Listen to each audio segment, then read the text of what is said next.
In John 16:33, he says, hey, look, there's going to be trouble. Just because you're following me doesn't exempt you from a life of troubles. A lot of people sign up for Christianity thinking it's going to be an easy race. And we're all laughing in here.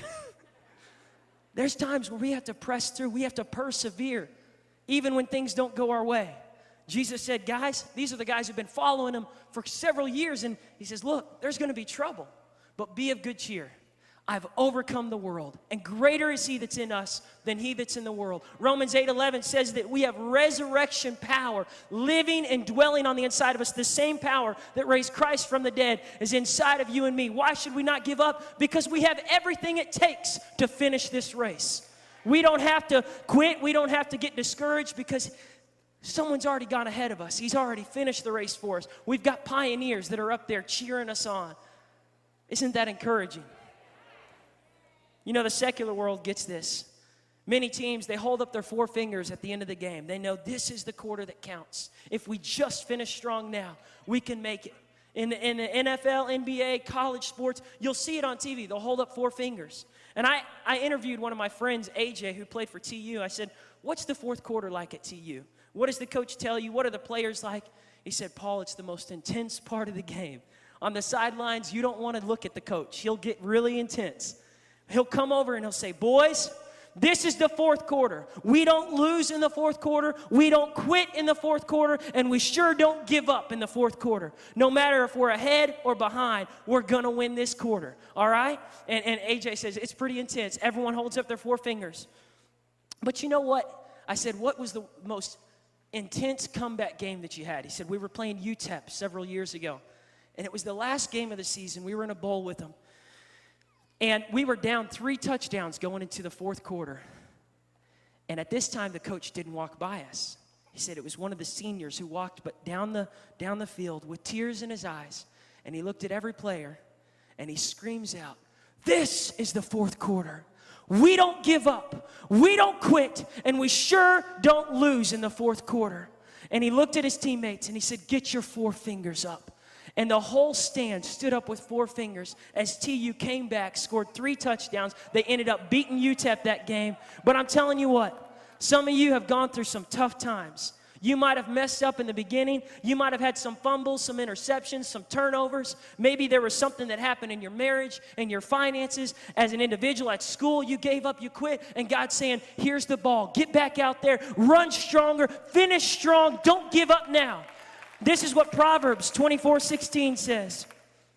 It says, though a righteous man may fall 7 times, he's going to get back up. Isn't it encouraging that we serve a God who's not the kind of coach that pulls us out every time we mess up? He doesn't say, well, you're through. I'm done with you. You messed up too many times. No, he says, get back out there and finish strong. Get back up. You might have been knocked down, but you are not knocked out. I think about that song that we were just singing.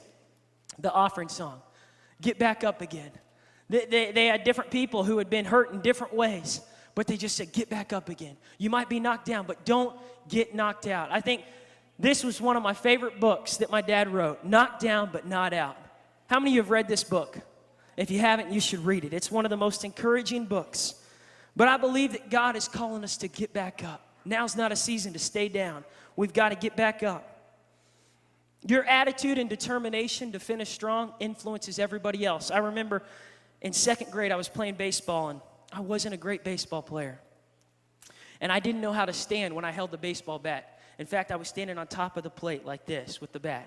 And the coach, it was coach pitch in those days, you know, he comes back, and he throws it, and he hits me right where it counts. It hurts so bad. I dropped the bat. I said, I'm done with this, man. I'm through with this game. And the players are just looking at me like, ouch.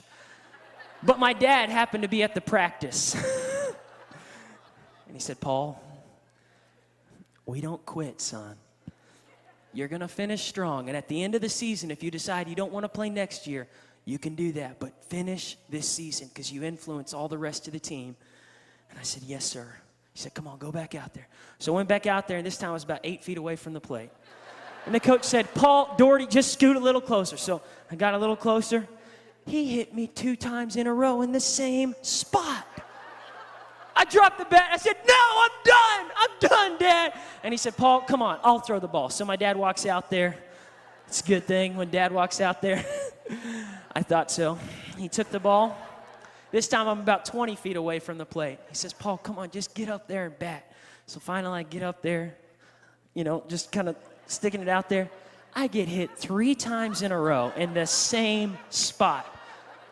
How many of you know when you've been hurt that many times, you just feel like giving up? Anybody else in the room that you just felt like giving up when you got hurt? Man, I did. I dropped the bat. I said, I'm done. And he said, Paul, we don't quit. You don't have to keep batting today. Just don't quit the team. So we made a decision not to bat. But sometimes we get hurt because we're standing in the wrong position. We're looking for a fence. We're looking for a way out of the team, a way out of the marriage, a way out of school, a way out of the church. We're just looking for someone to just hurt our feelings. Oh, well, you hurt my feelings. I'm done with this team. But I'm telling you what, if you stay determined, you influence the rest of the team. If you walk out now, everyone else is going to think, well, I can walk out if he walks out. But if you stick with it, if you say, get your 4 fingers up, we're finishing strong. Nothing's going to shake me. Nothing's going to move me. I'm not going to walk in a fence. I'm walking in forgiveness. You might have knocked me out, but you didn't knock me out. You might have knocked me down, but you didn't knock me out. Come on, stick with it. This is the 4th quarter. We're staying committed. We're staying strong. We're not giving up. I think about how the game rugby was invented. These guys were playing soccer, and the team was behind so bad, the guy just picked up the ball and started running with it. They said, you can't do that. This is soccer. And from that, the game of rugby was invented. Because one guy said, I'm not going down easy. You're not getting me out of this game without a fight. Do whatever it takes, but don't you quit. Don't give up. Just walk in forgiveness. I think about Joseph. Man, he was down in the dungeon. He had every reason to give up. But right then and there, he said, God, I know you're with me. Though I might have been forgotten by these people, you have not forgotten me. There's still a dream inside of some of your hearts. Maybe for years it's sat dormant, and God's saying, wake that dream up again. I haven't forgotten it. I haven't forgotten about your business, about your marriage, about your family.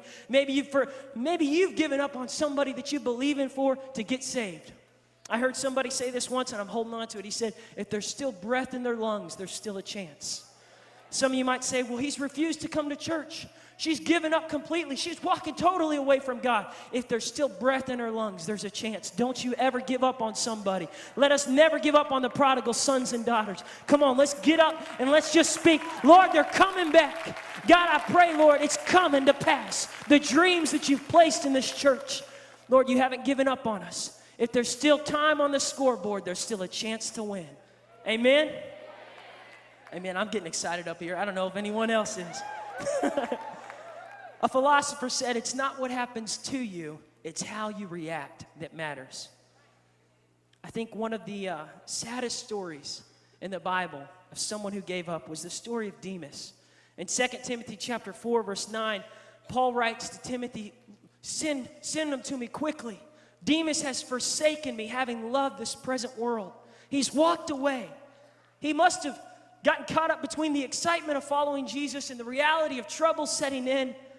He saw greener grass, and he chose the way that was least resistant. He chose the way where he wouldn't get offended, and so he left, and he missed the crown. All because of that. All because of that. I remember in my life, I had the opportunity to walk in a fence. I was working at a camp. It was in the middle of my college years in another state far from here. And I had been working there for a few weeks as a toilet cleaner and a sweeper out on the fields. And they said, Paul, we want to promote you in some way. Come into the office. We're going to have an interview about what you might do next. And so I walk into this man's office. He looks at my name. He doesn't look very close. And he goes, where are you from? I said, Tulsa, Oklahoma. And he goes, oh, let me tell you something about Tulsa, Oklahoma. I said, what? And he said, I went to this church there called Victory Christian Center. And I'm just like, don't look at my application right now. I'm sitting there just trying to be quiet, and he goes, let me tell you something about that Pastor Billy Joe and Sharon Doherty. And nobody talks about my daddy, but you sure don't talk about my mama. He starts talking about him. I'm getting angry on the inside. I'm about to burst and strangle this man. Just God, give me the green light, and I'll go get him. And I'm sitting there thinking about what would Dad do? What would Jesus do? And God said, Paul, if you quit now, because that's what I want to do. I said, I'm done with this camp. I'm leaving. Someone here hurt my feelings. I'm going back home. I know people back home will love me. But God said, Paul, I called you here. There's a reason for the season you're in. There's a reason for the season you're in. If there's resistance, there's a reason for it. God's wanting to pull something out of you and work on the inside of you. When you're coming up with nothing, God's up to something. And I know I was sitting there and I was waiting just to get him. And God said, forgive him. I said, you're going to have to help me with that, God. And he said, just forgive him.